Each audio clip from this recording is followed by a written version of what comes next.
हे दोस्तों, कैसे हैं आप। उम्मीद करता हूं आप अच्छे होंगे। मैं हूं विनोद राज। स्वागत है ट्रिकी हिंदी साहित्य चैनल। दोस्तों, आज हम हिंदी साहित्य के इतिहास के अंतर्गत दूसरा पार्ट लेकर आए हैं, जिसमें भक्ति काल की प्रश्नोत्तरी है, व्याख्यात्मक प्रश्न रहेंगे और इसमें भक्ति काल में कई सारे पार्ट आएंगे। तो आज पहला पार्ट है। तो और वीडियो देखने के लिए यदि आप चैनल को सब्सक्राइब न किया तो सब्सक्राइब भी कर दें, बेल आइकन भी प्रेस कर दें, जिससे आपको आने वाली वीडियो की नोटिफिकेशन मिलती रहे। तो आज हम पहला पार्ट भक्ति काल के में देखने वाले हैं, जिसमें कथन से संबंधित ज्यादा महत्वपूर्ण प्रश्न है। ये विभिन्न परीक्षाओं में पूछे गए प्रश्न हैं, तो अंत तक आप बने रहें। ठीक है, तो चलिए देखते हैं। आज का पहला प्रश्न है, मैं इस्लाम के महत्व को भूल नहीं रहा हूं, लेकिन जोर देकर कहना चाहता हूं कि अगर इस्लाम नहीं आया होता तो भी इस साहित्य और का स्वरूप 12 आना वैसा ही होता जैसा आज है। यह कथन किस विद्वान का है? तो उत्तर होगा, ऑप्शन है जॉर्ज ग्रियर्सन, आचार्य रामचंद्र शुक्ल, हजारी प्रसाद द्विवेदी, श्याम सुंदर दास।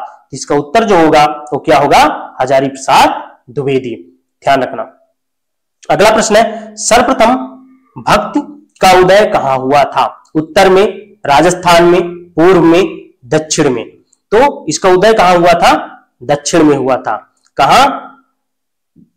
द्रविड़ प्रदेश, तमिलनाडु में। इस संबंध में श्रीमद् भागवत कथा में श्लोक भी मिलता है, ये ध्यान रखना है आपको। दक्षिण में द्रविड़ प्रदेश, जो वर्तमान में तमिलनाडु है, और इसकी भक्ति के उदय के संबंध में श्रीमद् भागवत कथा में एक श्लोक मिलता है, उससे यह ज्ञात हुआ है। अगला प्रश्न है, भक्ति काल को हिंदी साहित्य का स्वर्ण युग किसने कहा है? तो भक्ति काल को हिंदी साहित्य का स्वर्ण युग, ऑप्शन है जॉर्ज ग्रियर्सन, श्याम सुंदर दास, दोनों, और हजारी प्रसाद द्विवेदी। तो ध्यान रखना है, इस स्वर्ण युग की बात किया है, ठीक है ना। तो स्वर्ण युग किसने कहा है? श्याम सुंदर दास ने। अगर यहीं पर स्वर्ण काल का है, किसने कहा है? अगला प्रश्न आएगा, स्वर्ण काल किसने कहा है, तो उसको भी देखेंगे। बहुत से लोग ये दोनों लगा देते हैं, दोनों नहीं होगा, ठीक है ना। स्वर्ण युग और स्वर्ण काल, ध्यान रखिएगा। तो इसमें श्याम सुंदर दास ने कहा। भक्ति काल को किसने क्या कहा है, इसके बारे में कुछ कथन है, ध्यान रखिएगा। आचार्य हजारी प्रसाद द्विवेदी ने लोक जागरण काल कहा है, डॉक्टर रामविलास शर्मा ने लोक जागरण काल कहा है, ठीक है ना। मिश्र बंधुओं ने माध्यमिक काल कहा है, और गणपत चंद्र गुप्त ने पूर्व मध्य काल, गणपत चंद्र गुप्त ने क्या कहा? पूर्व मध्य काल। आचार्य रामचंद्र शुक्ल ने भक्ति काल कहा है, और कलात्मक उत्कर्ष काल पृथ्वी कमल कुलश्रेष्ठ ने कहा है, ठीक है। अगला है, एक नई दुनिया आचार्य हजारी प्रसाद द्विवेदी ने कहा, और स्वर्ण काल जॉर्ज ग्रियर्सन ने कहा। स्वर्ण युग किसने कहा? श्याम सुंदर दास ने, ठीक है। अगला प्रश्न देखते हैं, हिंदी साहित्य के भक्ति काल की समय सीमा क्या मानी जाती है? तो 1300 से 1900 ईस्वी, 1375 से 1700 ईस्वी, ये विक्रम संवत में है, ध्यान रखना, विक्रम संवत में, ठीक है। 1275 से 1650 ईस्वी, 1300 से 1700। इसका उत्तर जो हो जाएगा विक्रम 1375 से 1700 ईस्वी। ओके। भक्ति शब्द का उल्लेख सबसे पहले किसमें मिलता है? ऑप्शन है ऋग्वेद में, श्वेतर उपनिषद में, दोनों में, यजुर्वेद में। तो उत्तर हो जाएगा श्वेतर उपनिषद में, ठीक है ना। अगला है, श्रद्धा और प्रेम के योग का नाम भक्ति है, यह कथन किसका है? ऑप्शन है जॉर्ज ग्रियर्सन, रामविलास शर्मा, आचार्य रामचंद्र शुक्ल, श्याम सुंदर दास। इसका उत्तर जो हो जाएगा आचार्य रामचंद्र शुक्ल, ठीक है ना। और किसने क्या कहा है भक्ति के उदय के बारे में? हजारी प्रसाद द्विवेदी का क्या कथन है? भगवान के प्रति अनन्यगामी एकांत प्रेम का नाम भक्ति है। भगवान के प्रति अनन्यगामी एकांत प्रेम का नाम भक्ति है। ओके। अगला प्रश्न है, दक्षिण भारत में भक्त कवियों की कितनी शाखाएं थी? तो 2, 4, 8, 10। तो इसका जो उत्तर हो जाएगा वो क्या हो जाएगा? 2, ठीक है ना। नयनार भक्त कवि जो शिव के उपासक थे, इनकी संख्या 63 थी। अलवार भक्त कवि विष्णु के उपासक थे, इनकी संख्या कितनी थी? 12, ठीक है। अगला प्रश्न है, भक्ति का उदय ईसाइयत की देन है। Acharya Ramchandra Shukla, Acharya Hazari Prasad Dwivedi, George Grierson, doctor Bachchan Singh. तो उत्तर क्या हो जाएगा? George Grierson. ठीक है ना। भक्ति आंदोलन के उदय के कारण कौन क्या कहा ये भी देख लेते हैं। आचार्य शुक्ल ने मुस्लिम आक्रमणकारियों की देन माना है। डॉक्टर ताराचंद महोदय ने अरब आक्रमणकारियों की देन माना है। डॉक्टर रामकुमार वर्मा पराजय और हताशा का परिणाम माना है। ठीक है। बाबू गुलाब राय पराजित मनोवृत्ति की का परिणाम माना है। ठीक है ना। हजारी प्रसाद द्विवेदी भारत की सांस्कृतिक परंपरा का परिणाम माना है। ग्रियर्सन कीथ के अनुसार, ठीक है ना, ईसाइयत की देन माना गया है। क्या माना गया है? ईसाइयत की देन। ठीक है ना। ताराचंद ने अरबी उदय माना है। ठीक है ना। यहां पर एक नाम और था, मुझे भूल रहा है। ठीक है। अगला प्रश्न है, भक्ति आंदोलन एक जाति और जनवादी आंदोलन है, यह कथन किसका है? ऑप्शन है जॉर्ज ग्रियर्सन, रामविलास शर्मा, आचार्य रामचंद्र शुक्ल, श्याम सुंदर दास। इसका उत्तर जो हो जाएगा रामविलास शर्मा। ओके। अगला है, अद्वैतवाद की स्थापना किसने किया? तो रामानुजाचार्य ने, शंकराचार्य ने, मध्वाचार्य ने, निम्बार्काचार्य ने। अद्वैत की बात शंकराचार्य ने किया। इससे संबंधित और कथन देख ले सकते हैं। विशिष्टाद्वैतवाद का रामानुजाचार्य, द्वैताद्वैतवाद का निम्बार्काचार्य, द्वैतवाद का मध्वाचार्य, शुद्धाद्वैतवाद का वल्लभाचार्य। यहां से प्रश्न बहुत पूछे जाते हैं, इसलिए इनको कंफर्म करें।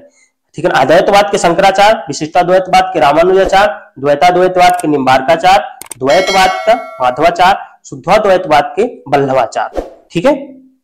भक्ति काल विशिष्ट है क्योंकि इस काल में वैचारिक समृद्धि का उत्कर्ष दिखाई देता है। यहां पर मिसप्रिंट कर लिखा है। इस काल में भक्ति लिखित रूपों में विकसित होती दिखाई देती है। इस काल का साहित्य अपनी कला वैभव के लिए विख्यात है। तो उपयुक्त सभी इसका उत्तर हो जाएगा। ठीक है ना। अगला है, भक्ति में किस प्रकार की भक्ति धाराएं विकसित हुई? शास्त्रोन्मुखी, लोकोन्मुखी, दर्शन प्रधान और पुराणोन्मुखी। तो उत्तर जो हो जाएगा लोकोन्मुखी। ठीक है। अगला प्रश्न है, भक्ति आंदोलन के विषय में यह कथन किसका है? हम अपने को ऐसे धार्मिक आंदोलन के सामने पाते हैं जो उन सब आंदोलनों में भी अधिक विशाल है जिन्हें भारतवर्ष कभी देखा है। तो ये किसका कथन है?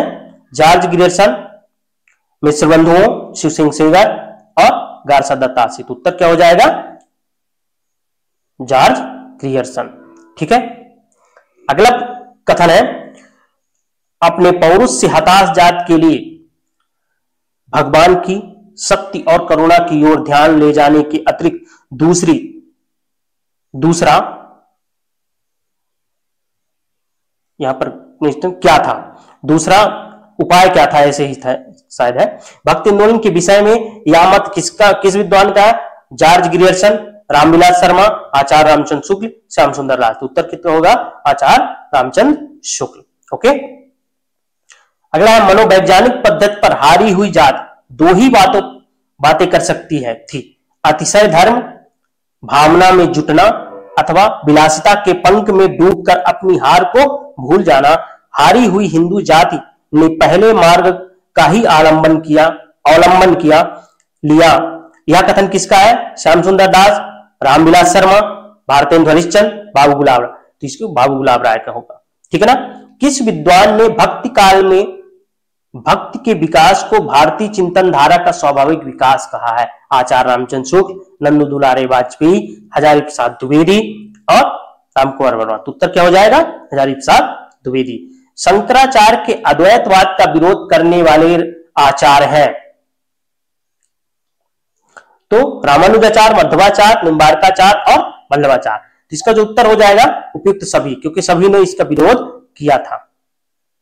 ठीक है। अगला प्रश्न, निम्नलिखित में से किस विद्वान ने शंकराचार्य के अद्वैतवाद को बौद्ध मत की एक दार्शनिक शाखा शून्यवाद का नया संस्करण माना है? आचार्य रामानुजाचार्य, यमुनाचार्य, भास्कर, इनमें से कोई नहीं। तो उत्तर क्या हो जाएगा? भास्कर। ठीक है। अगला प्रश्न है, ब्रह्म सूत्रों के रचनाकार कौन है? बादरायण, बहुभूत, शंकराचार्य, रामानुजाचार्य। उत्तर क्या हो जाएगा? बादरायण। विशिष्टाद्वैतवाद का मूल आधार है ब्रह्म और जगत परस्पर भिन्न है, जीव और जीवात्मा दोनों कार्यतः ब्रह्म से भिन्न है किंतु ब्रह्म से ही उत्पन्न हुए हैं।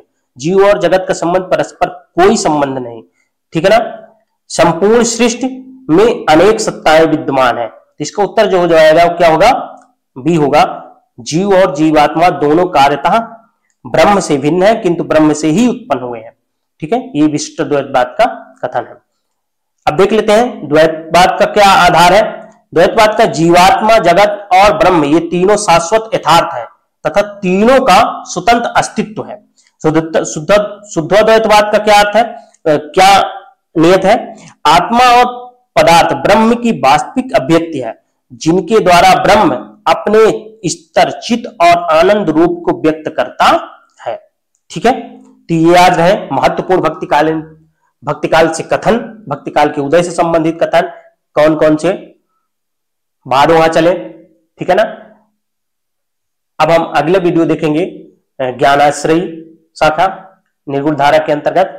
तो आप चैनल को सब्सक्राइब न करो तो सब्सक्राइब जरूर कर लें, बेल आइकन भी प्रेस कर दें जिससे आपको आने वाली वीडियो की नोटिफिकेशन मिलती रहे। मिलते हैं नेक्स्ट वीडियो में, तब तक अपना ख्याल रखें। धन्यवाद।